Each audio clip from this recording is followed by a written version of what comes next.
మోహన్ రెడ్డి ఆంధ్రప్రదేశ్లో వైనాట్ 175 అంటున్నాడు. సరే, ఆ ఎమ్మెల్యే స్థానాలు వైనాట్ 175 అని పక్కన పెడితే పార్లమెంట్ స్థానాలు కూడా 25 ఉన్నాయి.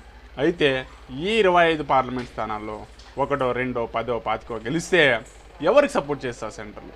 బీజేపీకా, కాంగ్రెస్కా? ఈ విషయం చెప్పి ప్రజలకు ఓట్లు అడిగితే కూడా ఇంకా బాగుంటుంది.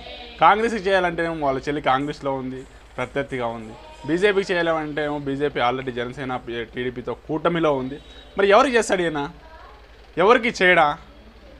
ఒకవేళ ఎవరికి చేస్తాడని ప్రజలు ఓట్లేయాలి. ఒకవేళ క్రాస్ ఓటింగ్ జరిగే అవకాశం ఉందా?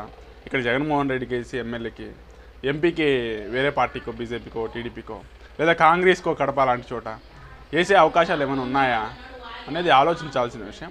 ఈ విషయంపై నాకు క్లారిటీ ఇవ్వగలిగితే మటుకు జగన్మోహన్ రెడ్డి ఈ ఎన్నికల్లో సక్సెస్ అయినట్టే, లేదంటే మటుకు కొంత ఫెయిల్యూర్ అయినట్టు. ఎందుకంటే ఎంపీ ఎవరికి సపోర్టో కేంద్రంలో చెప్పకుండా ఎన్నికలు వెళ్ళడం అనేది చాలా తప్పు. Thank you.